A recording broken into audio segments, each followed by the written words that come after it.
Slight technical hitch there, but here we are. How are we doing, everybody? Hello, it's me, Mark, Kyle, and Imran, and welcome to the Global Football Show on another Friday night. We've got plenty to talk about. I'm in my red tonight, proudly wearing it. See, Imran, you're wearing black there for some reason. But if you're joining us for the first time, welcome. We talk all things football here, and we love to have a little reflection on the Premier League and a little look ahead. So, how you guys doing, man? What's going on? Well, I'm doing good, thank you. But now that you mentioned it, I am wearing black to probably hardly make you out. to more Liverpool's title hopes, I guess. I had some titles this season, I think. Already Come to regret it. Yeah. I mean, look at our start. I think it's 10 points after this. This is equivalent to like Parker being sacked in August. Oh. You're handing the towel in already, man. I mean, after 9 games. Well, not completely. We'll talk about it later in the show, but yeah, it's a complicated issue, I guess. Man, I love it. Oh, how about you, Kyle? What's going on, man? How things? I mean, from a Chelsea perspective, I'm actually quite comfortable. We seem to have settled quite quickly under Graham Potter, which I'm happy with. Well, there's a little bit of a trend here. We see this with every Chelsea manager. Okay, let's just see how it gets. Fair enough. Well, look, let's get to it. Let's have a little bit of a look back. Game week 10, some big results. It wasn't that exciting in the game week, but there was still some very interesting results. I don't know what you guys think. Any standout ones for you, Kyle, as you mentioned there? I mean, Poppy's got another win.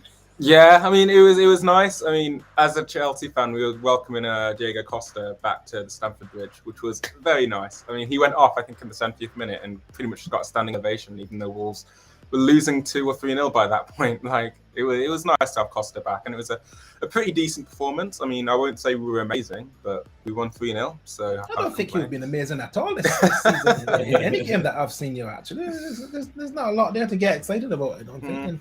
And we'll talk about Costa a little bit later as well. But, what about yourself, Imran? What stood up for you last weekend? I mean, other than the big one, which we'll talk about. Yeah, aside from the big one, I think Newcastle pumping Brentford 5-1 was a big statement. And I think they're up to 5th now. And the vibe around the club is really good. And the fact that they managed to win 5-1 at home, I think they are really coming into fruition. And that takeover is really showing what Newcastle can be. And this is only after season 2.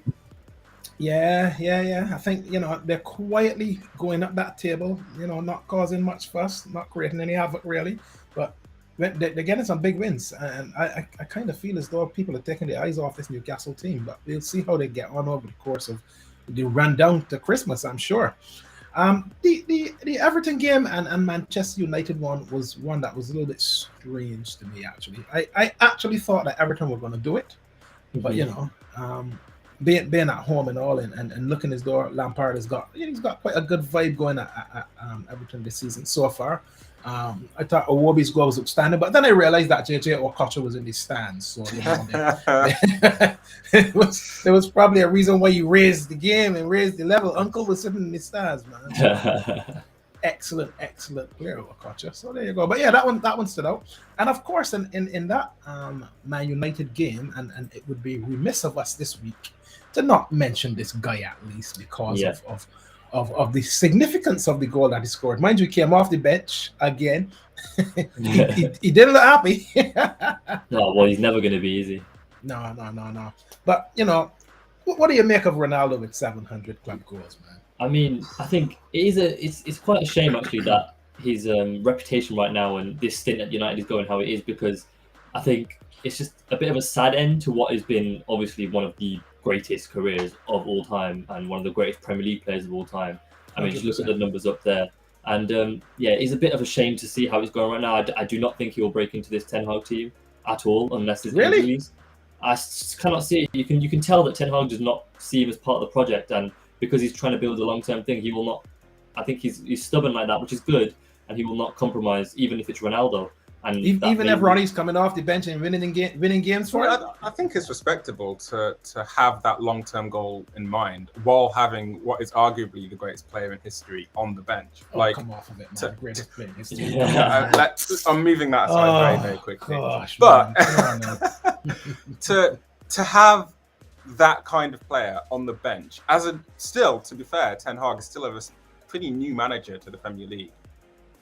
it's a pretty big statement. I mean, we were saying similar things a couple of seasons ago when you had that young manager of Arteta making questionable decisions with Aubameyang, and you were like, is this the right thing to do? And, you know, Arteta stuck to his guts, and a couple of seasons on, he's still top of the league now. So, but doesn't Ronaldo coming off the bench and scoring, isn't that going to at least test the you know, how resolute Ten Hag can stick to his guns, really? I wouldn't think so, because he's still underperforming in the Europa League games. He's not made for the Europa League. Come on, man. This guy is not made for the Europa League. Well, I don't think he's made for the Champions League in his current state. He's not made for the Champions League either. he thinks he is.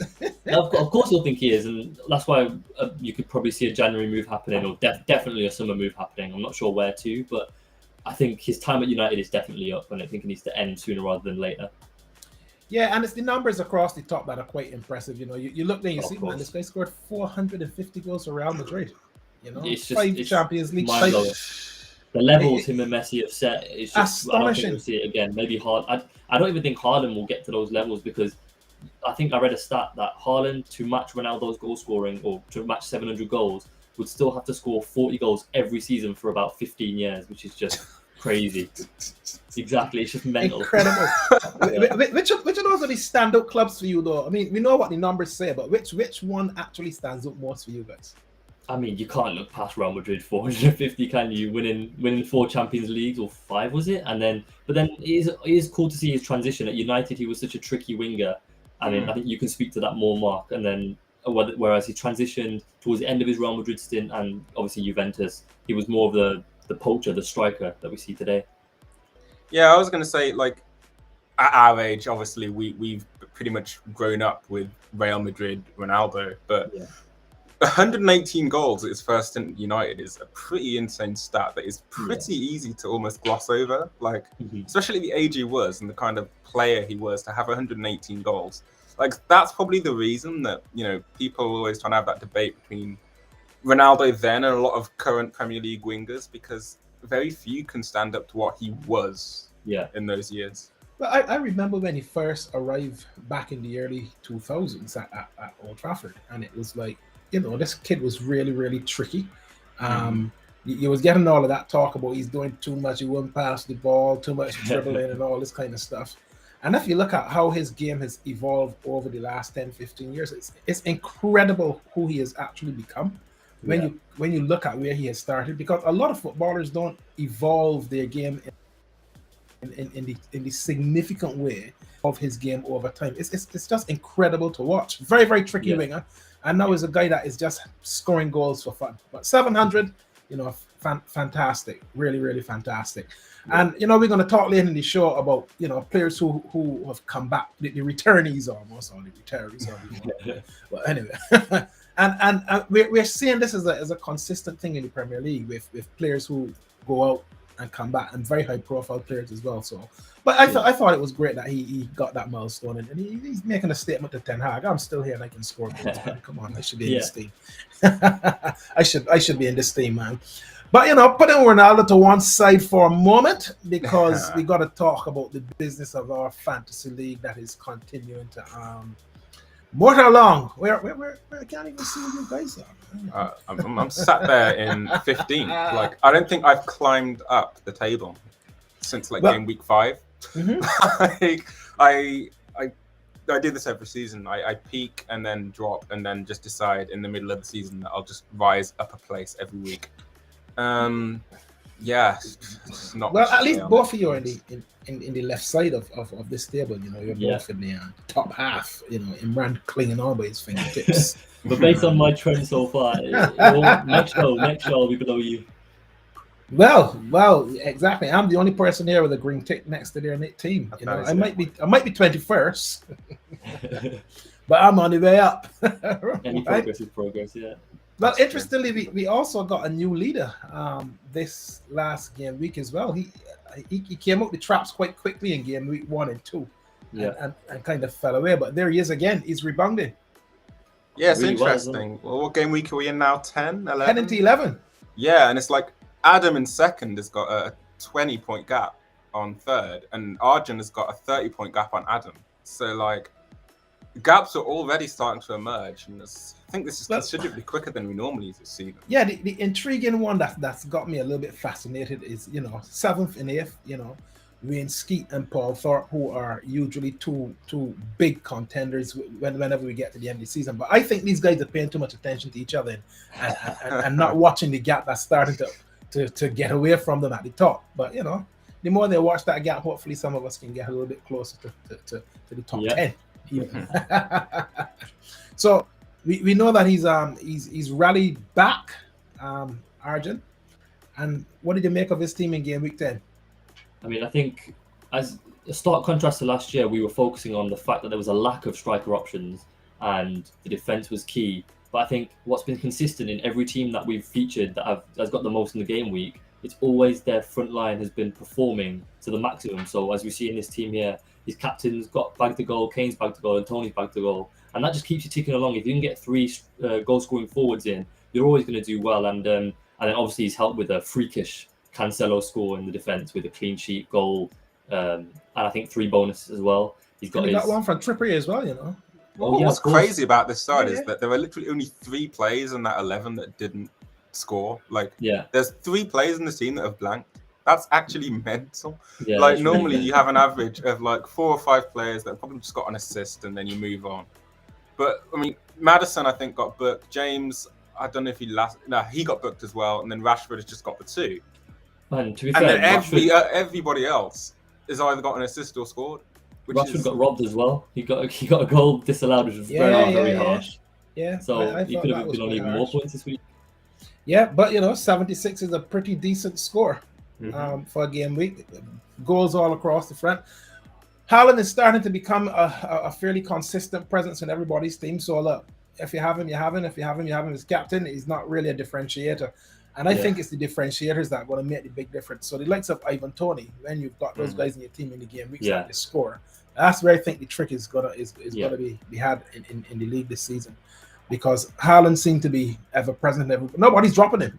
Although I did drop him a week ago.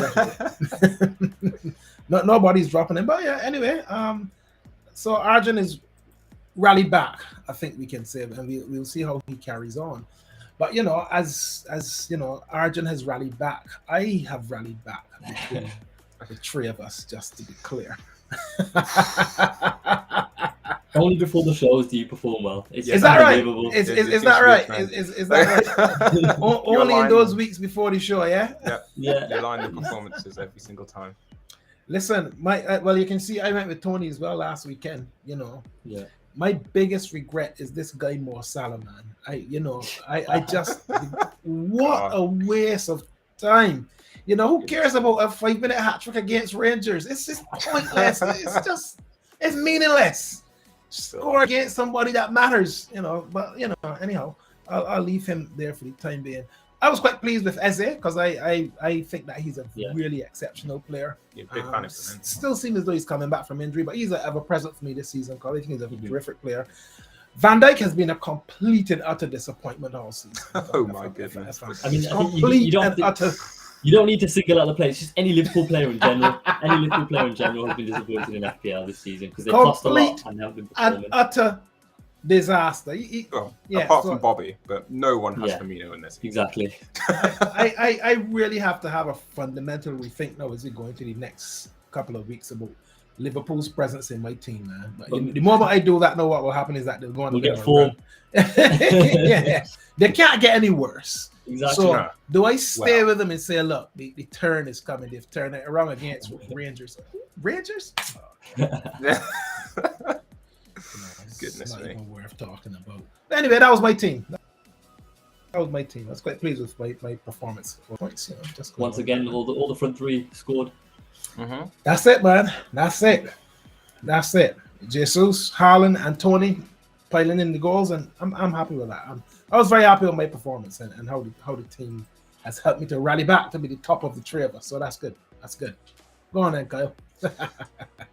Yeah, I mean, as I will touch on later in the show, this weekend was quite a disappointing weekend just for the Premier League. There were very little standout games. Like, the one big one was the Newcastle result, and as you can see in my team, the Newcastle players are pretty much the ones that got me through the week. This guy Almiron, by the way, is he's a bit of an unsung hero this week.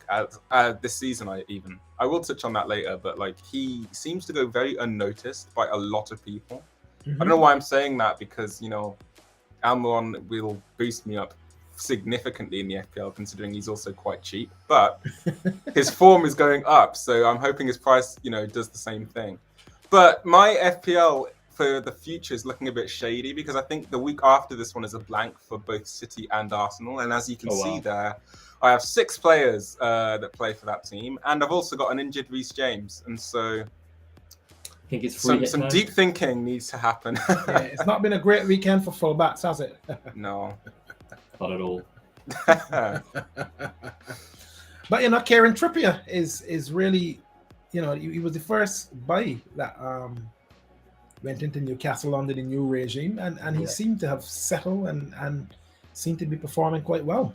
He's having a decent season. He is actually a little bit unnoticed, but you know, he's popping up in people's teams. I think he's like, you know how like Fantasy Premier League updates that the people with the most points, like overall, I think Trippier is the 3rd or 2nd most valuable defender in the game at the moment.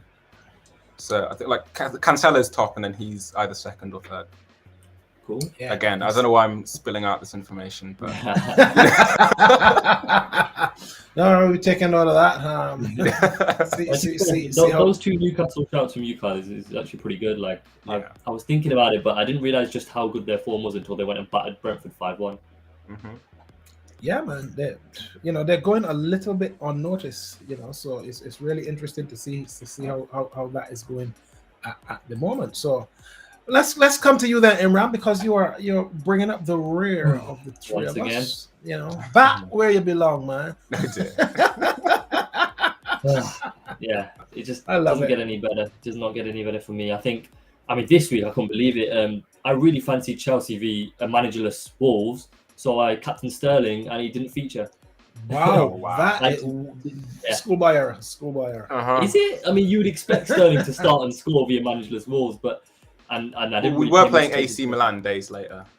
Did you consider that? With a bit of hindsight, yeah, but I still thought he would go for Sterling over Pulisic, but apparently not. Pulisic got a goal as well. He did. Yeah, he did, and but I'm hoping that he doesn't start him again, because I think I've captained Sterling again for this weekend. Are you serious? Wow. Oh, God. Yeah. Really? Yeah, I think I back Chelsea. I think they're playing some good stuff. I think there's a word for that: misguided faith. I know what that's like in fantasy. Believe you me. I think my theory is that I really need to try and differentiate myself. So by not captaining Haaland, I could, if I get it right, get some green arrows. That's what I thought about De Bruyne a couple of weeks ago, and then he went and scored 2 goals and got an assist. Haaland did. So I think that is the strategy that will make the difference. Who do you have as the differentiators?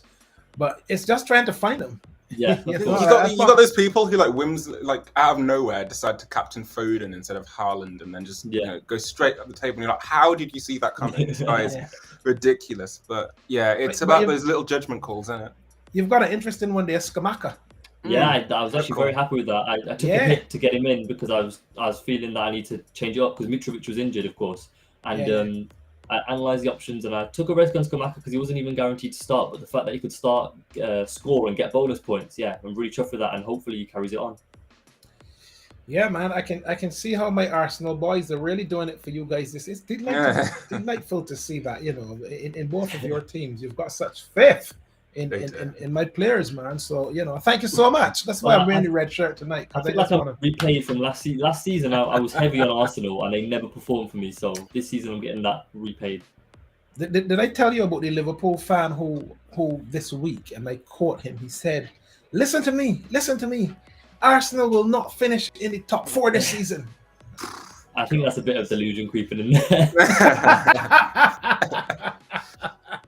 I think what was my top 4? My top 4 at the beginning of the season, I think City, Liverpool, Arsenal, Spurs. I still think, maybe not necessarily in that order, but I still think that top 4 is viable. Fair enough. Yeah, I agree.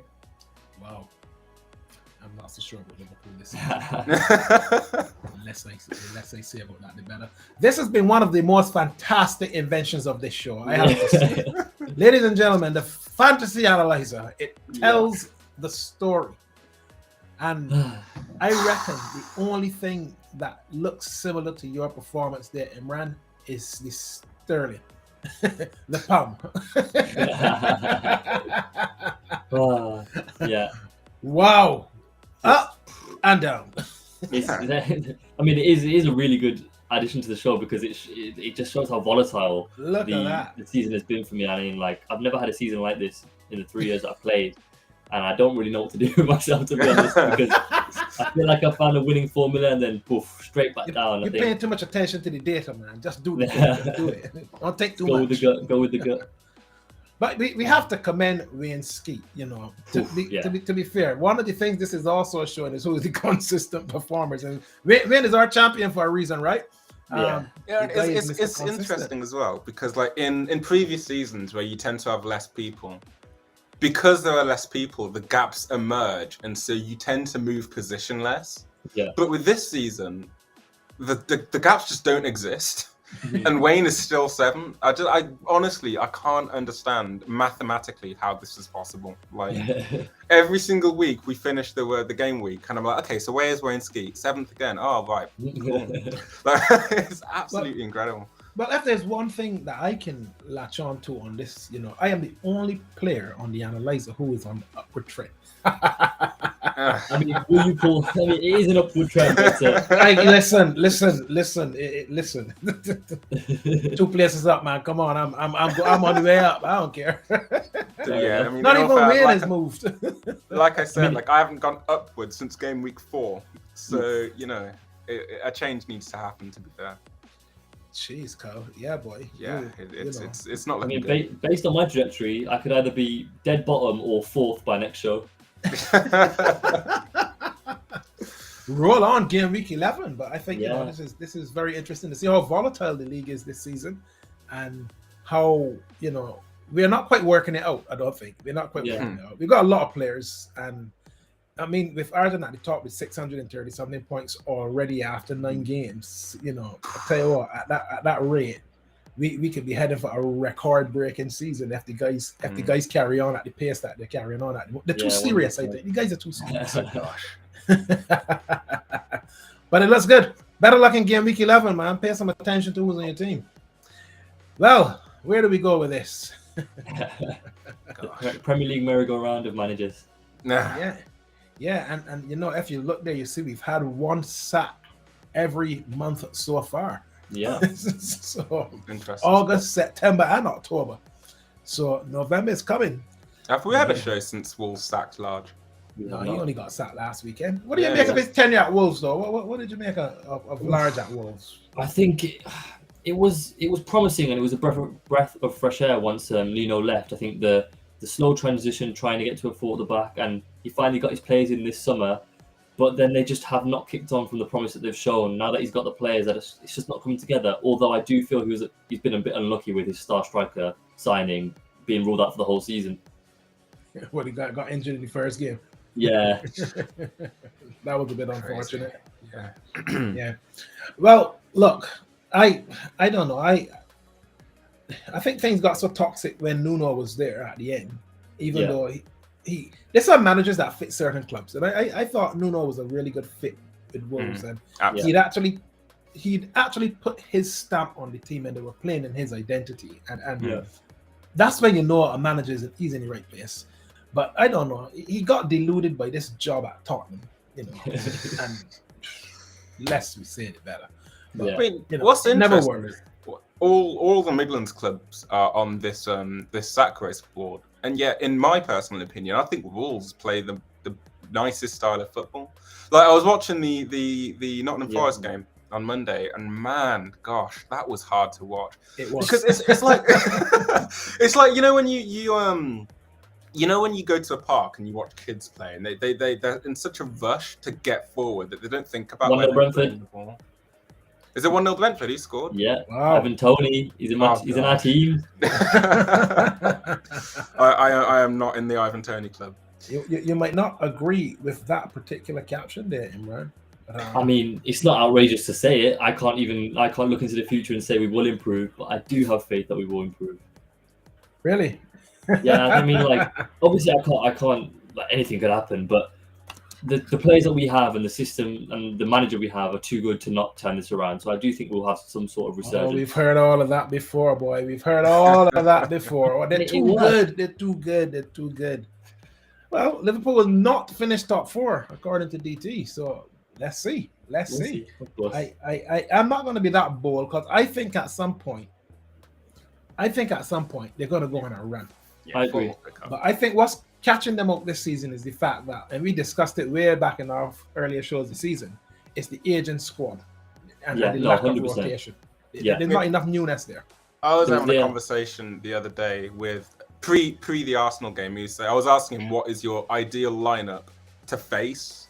And he was saying, like, what Liverpool's problem is that their midfield is so, I think we've mentioned this already, the age gap between the midfield is so nice that whoever you play, there's always someone that you can almost target. Yeah. And which is, that's not good at all. Like, you don't want that person in your team that, everyone's looking at to target. It's like beginning of the season when United signed Lisandro Martinez and everyone's like, that centre-back's the guy we're going to target. Granted, Martinez has now come out and, pretty much proven most people wrong, but you don't want that player in your squad that people are going to target.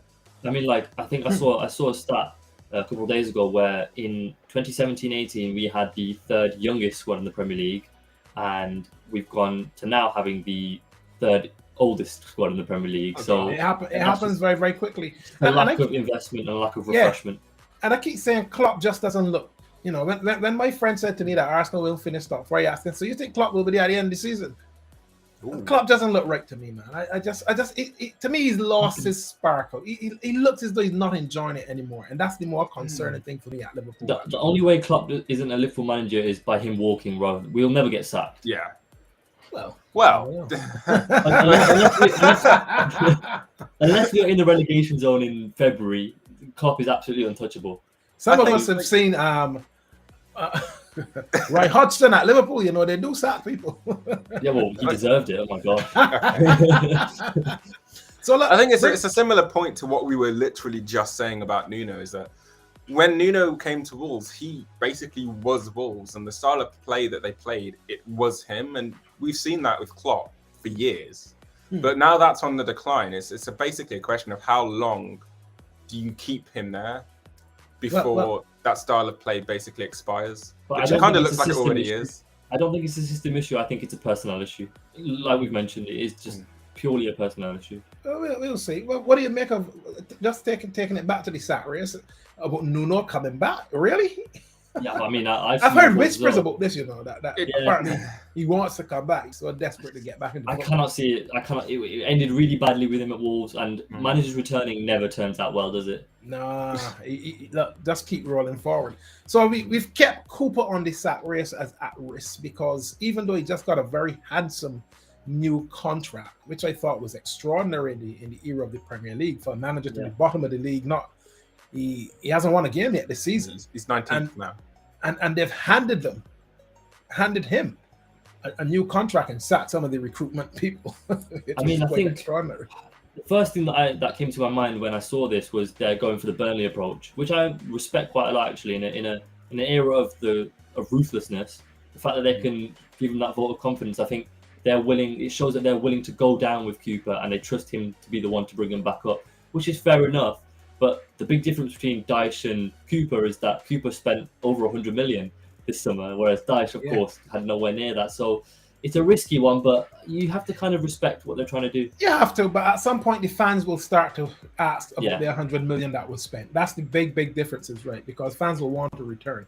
We've added Hasenhuttl because, every season he always seems to going to get sacked. He gets me 7-0 and then he's out, but he just seems to stick in there. But I think things aren't looking great for him at Southampton at the moment. And your boy Stevie, I think we can slowly move that to imminent because I've heard that the owners will be present.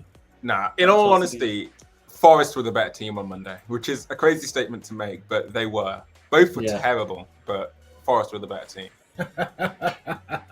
Well, we will see how we get on, but we've got a few additions on there. Look, so we come to game of the week. Man, there's only one place that you can look for this during game week 10, really, and it was at the Emirates. So, so Arsenal, won the game.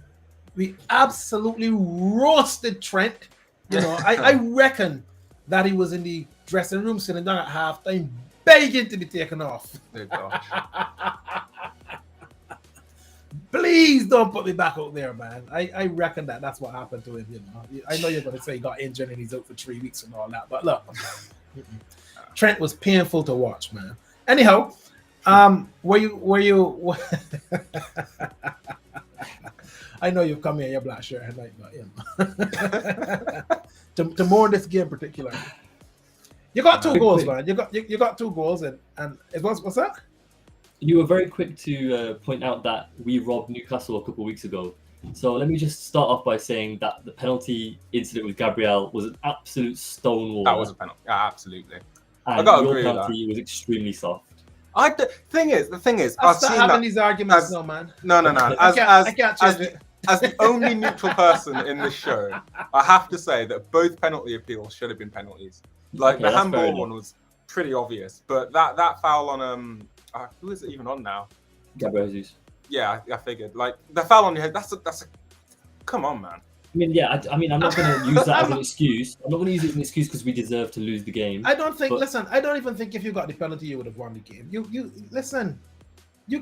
Rangers is the type of people that you can go and beat now, man. Come Sunday, you conceding 3 each now every weekend in October. Another 3 coming this Sunday. I don't think you would have won the game. I felt you can argue that 100%.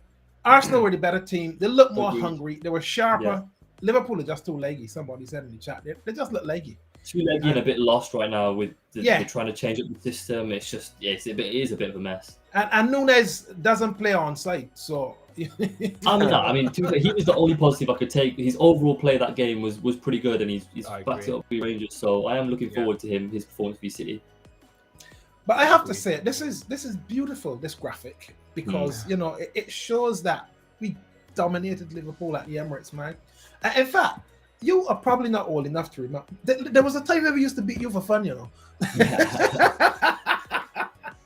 I remember saying while watching this game, because I was watching it with both Liverpool and Arsenal fans around me, and I was saying that watching this game, it kind of feels like the teams from 3 years ago have almost been reversed. Like Arsenal were playing with a ridiculously high line, playing the ball out to the. I was like, man, this is like watching Liverpool 3 seasons ago. They couldn't live with us, man. It was absolutely incredible to watch. It was a fantastic game.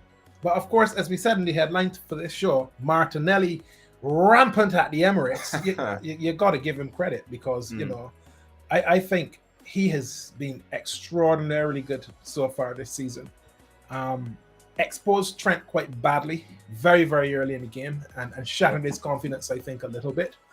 But those two guys there in the graphic on the flanks for Arsenal are making a huge difference to the confidence, I think, in the squad. And I think it's a confidence thing with Arsenal because and the player that I think epitomizes this to me the most is Ben White, actually. Because I've noticed that his game has kind of almost transformed since he's gone to right back in the team. And it just feels as though when a team is confident, even players that aren't so certain of themselves, suddenly looks as though even they have got a lift.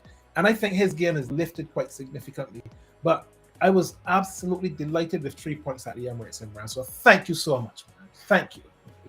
I mean, it is a very big legacy game for Arsenal because I think you become so used to getting battered by Liverpool that to turn it around like this is like a very. We're not becoming used to being battered by Liverpool. The scale might be balanced now. There was a time when we used to beat Liverpool for fun, man. Well, this is a very interesting point here. We need to give him a new contract before the vouchers circle. Absolutely. Do you know how old Martinelli is?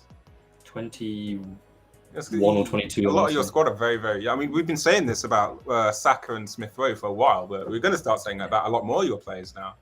I feel bad for Smith Rowe, actually. He hasn't really had a look in because of how good Arsenal's been.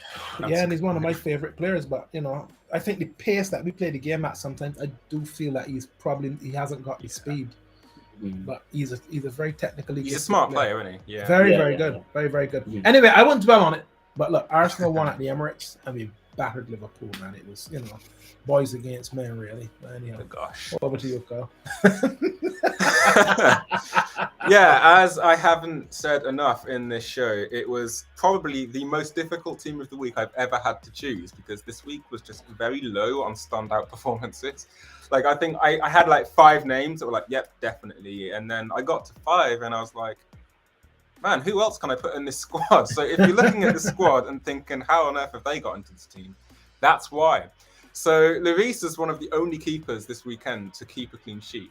And like we say, Spurs aren't a very flashy team. So Lloris tends to... He either, for the Spurs games that I've seen, either has a lot of shots to face or barely has any shots to face at all. And it rarely switches. The frustrating thing about Spurs is that they're not playing well, but they're just still in the top. Yeah, it really 4, bugs which me. is so annoying. It really annoys me. Like, That's Conte for you. It's always been Conte. Exactly. Like, Exactly. I'm not really in a position to complain, considering we played exactly the same style of football when Conte was at Chelsea, but now I'm on the receiving end, so it's kind of dissatisfying. Kieran Trippier, we have touched on. He's having a very, very good season. Ben White, I really wish I'd studied his heat map a little bit more just so I could big him up, because in the last 2 games I've watched Arsenal playing, he looks like a completely different player. Completely. Like he's so far up the pitch these days, and I'm like, Ben White, I've never known him to be so far high up the pitch. Like when he got the assist for that party goal the other day, I was like, why on earth is Ben White getting the assist on the edge of the box?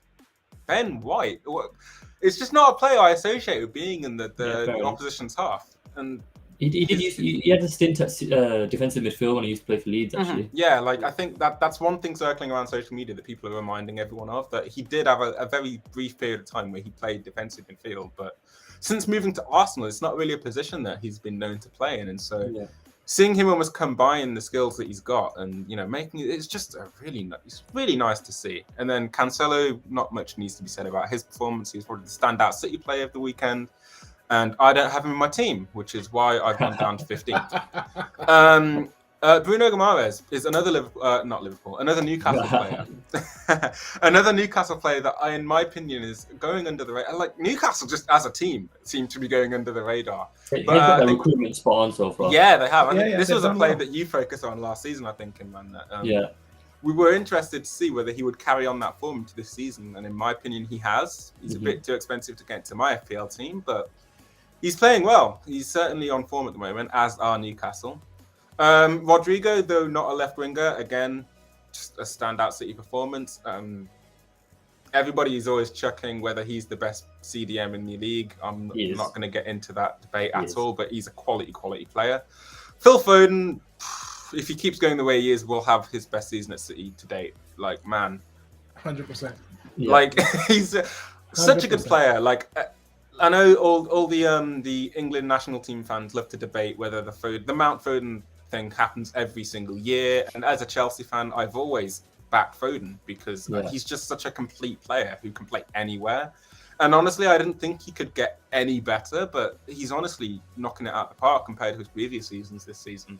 And granted, the obvious presence of Erling Haaland is going to add to that, but it's he's not only contributing an assist, but it's the goals he's getting as well, and almost the kind of goals he's getting. He's just such an all-round player. I love watching him. He's fast becoming one of my favorite players. Then you got the two wingers who we've kind of just touched on in Martinelli and Saka, and then I was kind of in need of a striker because there weren't any, like there was zero stand-up performances. And I looked at Ronaldo getting his 700th club goal, and I was like, you know what, we should probably give him a bit of praise for that. A patronising addition to this. Yeah, like, that's how we know Ronaldo is gone. It's a pity addition.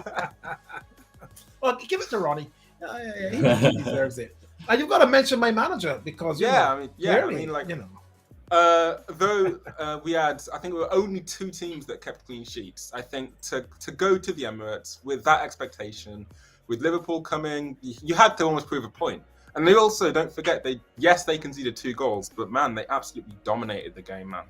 And the way to play Liverpool like that, just blew my mind. It's been happening every week, Carl. No, mate. To dominate Liverpool in the way they did, like, it takes bravery to hang your own, because you got to remember, you're still playing. You're still a Liverpool side with the likes of Salah, Nunez, and Firmino up top. Like, that is a team that can break very, very quickly. And so to play that high line against that is quite a risk, but it played off very, very well. Yeah, they used to break quickly, but you know. Oh gosh. Great team of the week there, man. And a guy who used to be in teams of the week consistently was this fella. I like Trent, don't get me wrong. I think Trent Alexander Arnold is a good player. I know Charles, who's one of our Facebook friends on the group, thinks that Trent is nowhere near a world-class player, and he's overrated and he's not this. I think Trent is a good player. The problem I think that Trent has got now is that he's being exposed. And perhaps defensively, his game isn't quite as strong as it needs to be. He's great on the attack. And it feels as though the stress and strain of a Liverpool side that is starting to show a little bit of weakness is telling on him at the wrong time. And just for clarity, he got absolutely roasted at the Emirates on Saturday. But it's true. He did not have a good game. But I have to say, a good game. Like, I know you focused on the first goal, but I thought the second goal was worse for Trent than the first one. First goal wasn't that bad, but the second one was way worse. Honestly, granted, out of the three of us, I know for a fact I've played the least 11-a-side football. But when I do play, my position tends to be that left back role. And when I saw Trent just leaving his central position to go towards, I think it was Martinelli on the wing, I was like, man. Yep. That is absolutely criminal, man. Tore them up. Unbelievable. That's one of the worst mistakes he's made all season. And like you said, to concede like that in the 56 seconds into the game will have rattled his confidence. But I think that's where the damage was done in this particular game. I think he has had the press on him in the run up to this game and in the weeks before, because there's a lot of questions being asked about Trent. Of course, the World Cup is on the horizon, and he's never really seemed to have been in Gareth Southgate's contention for some reason. And of course, he was injured in the Euros last year. So he's never really been in that place of England starter. But with the World Cup on the horizon, Trent coming out of last season would have been a big contender. But for some reason, he's just lost his confidence. And I think right at the beginning of the game at the Emirates, it just got shot to pieces. And I think that partly contributed to his performance, and he obviously got injured and now is out for a couple of weeks. What do you make of them, Imran? Well, I want to first of all say that a lot of over-exaggeration has been happening and rewriting of history, which I think that's the thing that annoys me. People are trying to act like this has been he's been this level for a long time when it has not. He's been an absolutely world-class right back for many seasons. And you don't play in a Liverpool team that wins it all by whilst being a bad defender. It just doesn't happen. So you can't rewrite history in that sense. What I will say is this season he's been shockingly poor, and I'll be the first to admit it. Absolutely awful. And I think a lot of it's not even just ability, a lot of it's effort, which is a bit scary. And I think that shows that his head's a bit gone. Yeah, and I think so. That's why I think that, in fact, this 2-week injury break could actually help him reset, and we'll see how he comes out on the end of it. But no, I will agree that the defensive frailties have been there, but that comment is spot on. The dead midfield ahead of him has not helped at all, and I think once we sort that out, we'll see a different trend. Yeah, you can have a dead midfield ahead of you, but if you're Ashley Cole or a player of that ilk who are very defensively astute and aware. Trent doesn't strike me as somebody who is instinctively defensive. And I think that's part of the challenge when you go into a season like this, where the middle in front of you is starting to show its age, and it's really starting to get really slow. If you're defensively astute, you're still able to respond. The problem for Trent is I don't think he's instinctively a defensive player who's got a little bit of nous about. That is an interesting comment though, because with the Premier, we say this so much because the Premier League is such a fast league, and it is It kind of depends. I guess as being a Chelsea fan, the comparison I always have to deal with is: do you start James or do you start Azpilicueta? One is so much more defensively astute than the other in Azpilicueta, and now we've lost that attacking presence of Reece James. The next couple of weeks with starting Aspilicueta at right back are going to be interesting. I mean, again, it kind of depends on the play style because most of our attacks come from the wings. But then again, so do Liverpool's in that Robertson and Trent. So you've almost got to balance do I value the attacking mind of Trent over the... Because you've got to remember, Trent actually got an assist against the Arsenal, even though they lost. So it's about that balance, isn't it? Again, I'm going to say Trent has not had the best season, but that attacking presence is still there. I think I think it's a culmination of all of those things. And I think because the side is in transition, things aren't going well, people are on to him, his form isn't great. There's a lot. There's a lot. Forget that since the age of 17, he's been playing week in, week out. So yeah, he's played a lot. He's played a lot of football. Exactly. So I have no concern that he'll come out of this back to normal. And in a few months, we'll be raving about him again. But yeah, it's a tough period to get through, and I think he will get through it. I hope he does, because I do like Trent, and I think he's got a lot of good qualities, but perhaps not as defensively astute as he could be. So let's talk about the returnees then. Two big names from times gone by, if I should say. Y'all might not agree with me.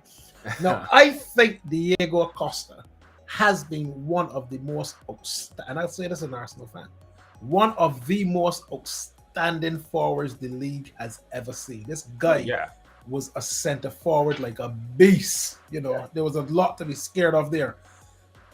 I ain't so sure people are going to be scared of the recently re-arrived Diego Costa, man. I'm not sure.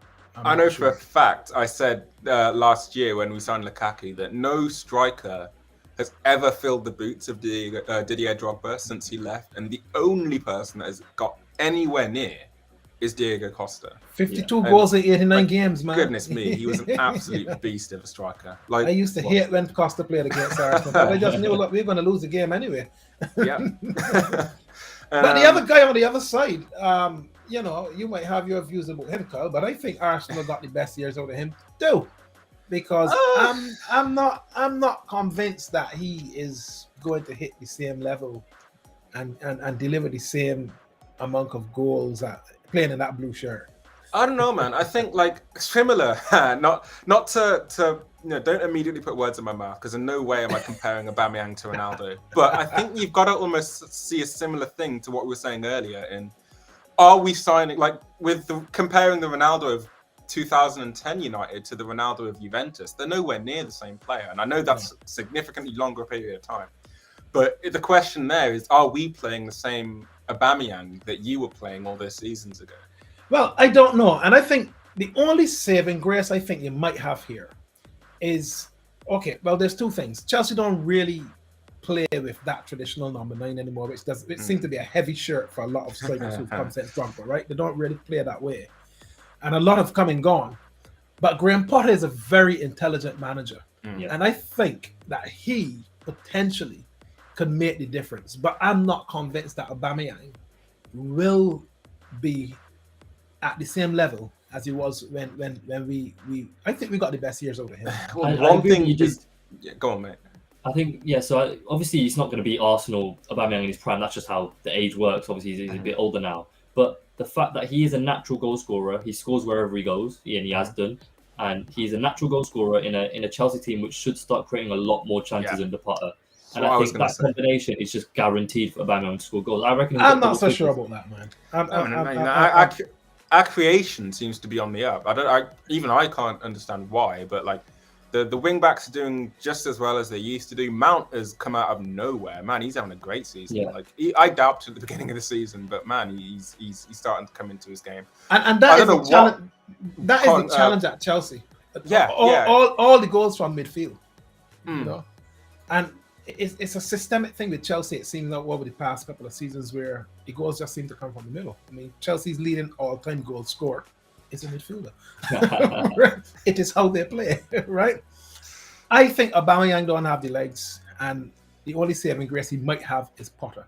But as far as the two of them are concerned, I don't think Costa should have come back, and I am not. Well, in Costa's case, we all know it was just like a very panicky last-minute thing because of their main striker getting injured. And it's funny, they both lost their managers and they both arrived as well. Yeah, that's crazy, yeah. But great players, but sometimes great players shouldn't come back. And I think with with Ronaldo, we're seeing how even the greatest, his cows were not mine, even the greatest. I did say arguably. Ah! You can go back, rewind, and see. I agree with DT here. He hasn't kicked the ball for 6 months. It was pure. And then he's been useless. It was pure desperation, but like that was the only thing that was on the market, because remember they got him after the transfer window closed, so they just looked for any free agent striker. So who would come? Diego Costa. Exactly. Probably shouldn't have come back. Look, let's look at the next 6 as we start to look towards the weekend. So, as I said before, October is going to be Arsenal's true test of the league. But so far, we sent Spurs packing, sent Liverpool packing, and we will send Leeds packing this weekend. So I'm quite confident with going into this, and I think this is a really, really important month for the confidence of Arsenal. If Arsenal get through October, they're gonna be right up there challenging at the end of the season. I'm not gonna say they're gonna win it. I'm gonna be restrained. If they get through October, they're gonna be up there challenging, because I think this is a tough test, this one. But so far, they've done well. Of course, been brilliant. Like if you got offered, if you got told that you would win, you'd score 3 past both Liverpool and Spurs and get the wins, and win up 6 points. Of course, I'm having that. I'm having 6 points against them too, because those are 2 tough games. But you can see, I think I said we'll beat Leeds, but I think Leeds will be tough, because Leeds away is always a difficult game. Southampton is a bit of a bogey team for Arsenal of late, and could be tricky, but we could get Hasenhuttl sacked after that game. You never know. And then hopefully we will get over Forest, because they haven't beaten anybody this season. And then beat West Ham. And then that was at home. Well,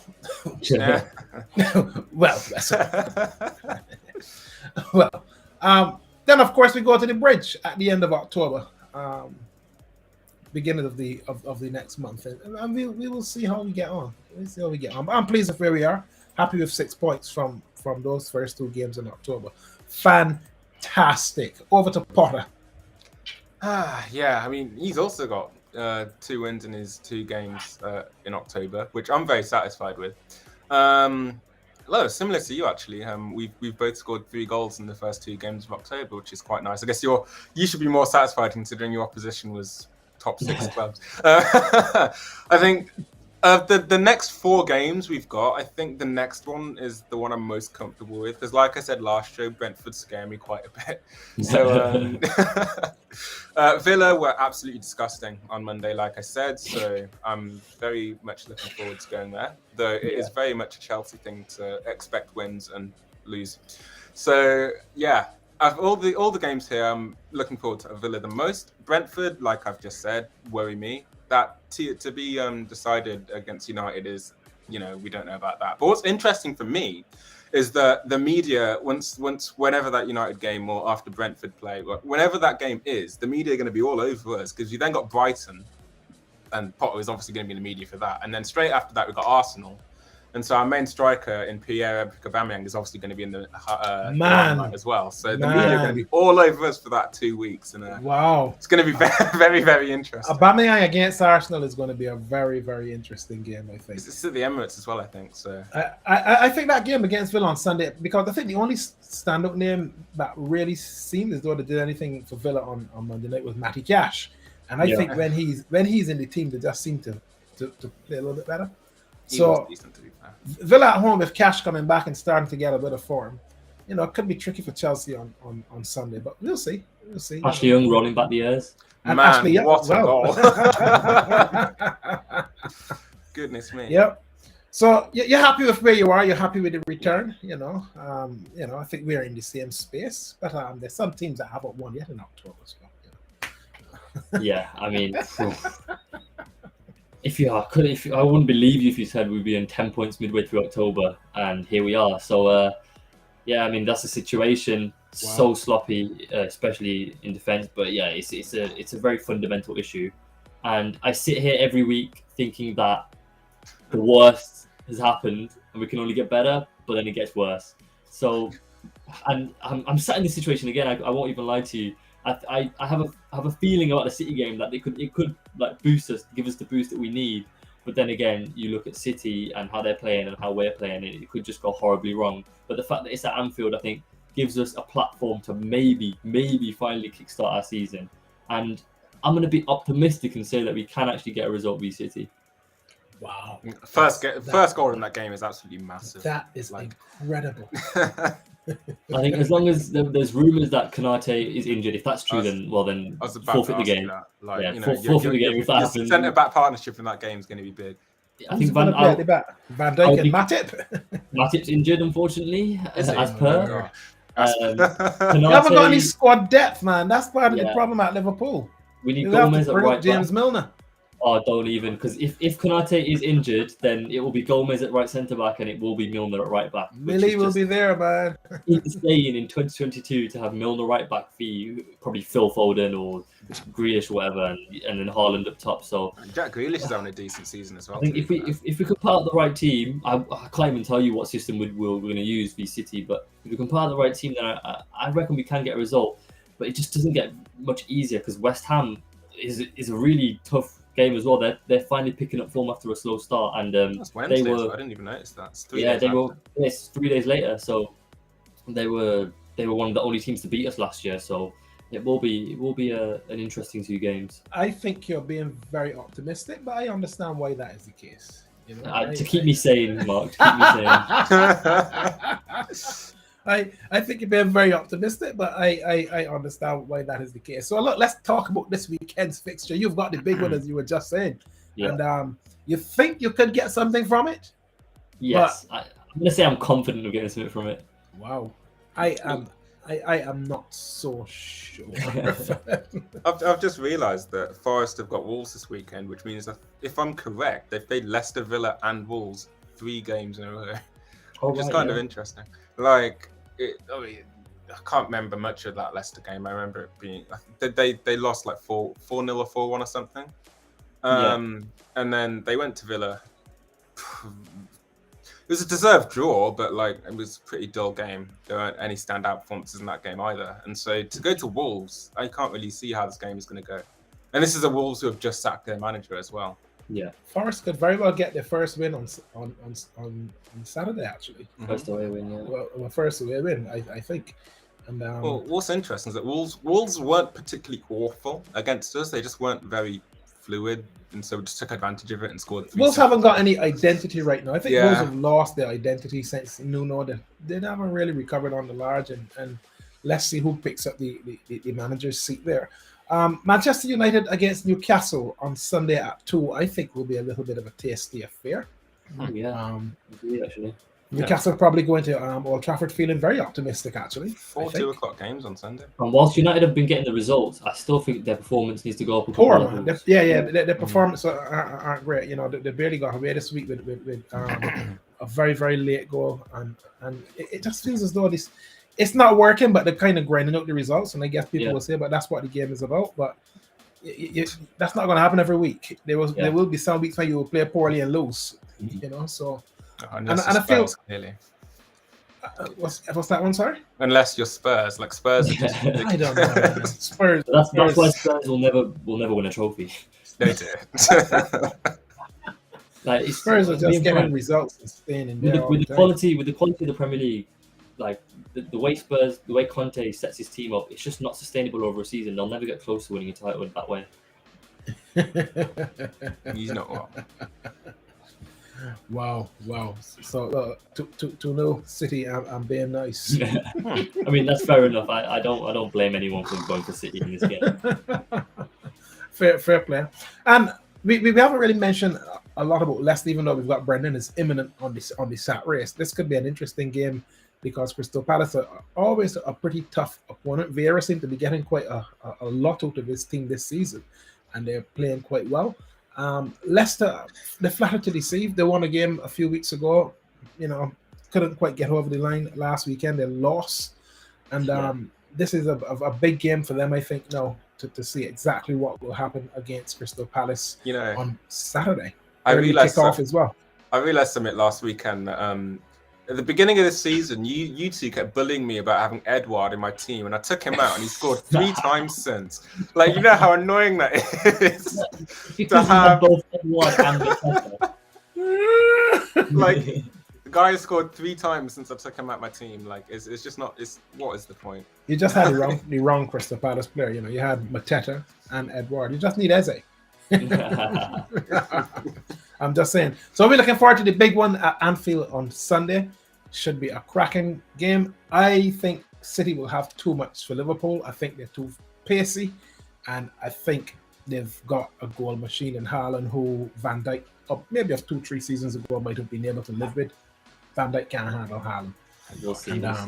We'll see. Hey, listen, you got rested this week, didn't you? Champions League. I'm going for a Liverpool clean sheet. Really? Oh, wow. No, that is a huge call, that one. You ain't getting no clean sheet. I don't think Haaland will score. Haven't you kept 1 clean sheet all season or something? Like, Something like that. Listen, on trend, you're conceding 3 goals a game in October. So I don't see that being reversed on Sunday. So Kevin De Bruyne masterclass incoming. Man, and you know that you know that Pep will want to absolutely grind you into the ground at Anfield. So he ain't coming to play. In 6 years, Van Dijk's never lost a Premier League game at Anfield, so it could be a very historic moment on Sunday. Yeah. Well, it might be historic for all the wrong reasons. Yeah. Here we go. Here's the table. So, you know, sitting nicely at the top there, you can see the Arsenal. Just a single point ahead of Man City. He's got an 8-point gap on us already, man, didn't you? Jeez, you're flying. Just to remind Imran that if they do lose on Sunday, Liverpool are probably going to drop out of the top 10. Oh, gosh. You know. Do you know who your game in hand is against? Sorry? Do you know who your game in hand is against? BU, Kyle. Oh, is it? Oh, gosh. Yeah. Right. I think, look at Bournemouth in 8th. We beat that team 9-0 and they're above us in the table. Yeah, don't be envious, man. Just play the game and just win the games, and you know. I get ridiculously annoyed when I look at this table and see Spurs in 3rd. I'm like, they're getting 3rd. I mean, what is actually happening? And United, for as bad as their performances are, they're in 5th. It annoys me as well because, like, even if we beat Liverpool in our game in hand, we'll still be behind them. And you got a stupid point like taken off us when we played them and drew 2-2. That stupid Anthony Taylor refereeing decision. Yeah. And it's like, are you still going on about that? Yes, I am still going on about that. It bugs me that Spurs are above us in the table. Like, it really does. Like, wow. Well, I'm going to enjoy looking down from lofty heights at the moment because, hey, we haven't been top of the league for a prolonged period for a long time. So you got to enjoy it whilst it's here, don't you? You know? So I know what it's like to be languishing in 10th in Brand. So you know, we just happen to not be there this season. So it's good stuff, man. It's good stuff. It's shaping up to be quite an interesting season as well. So we gotta see how things are going to play out as we head towards this break that is going to be upon us pretty soon. So that has been the We Global Football Show with me, Mark, Kyle, and Imran.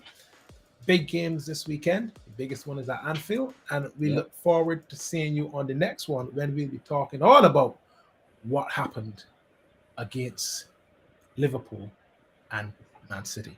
So until next time, we are over and out.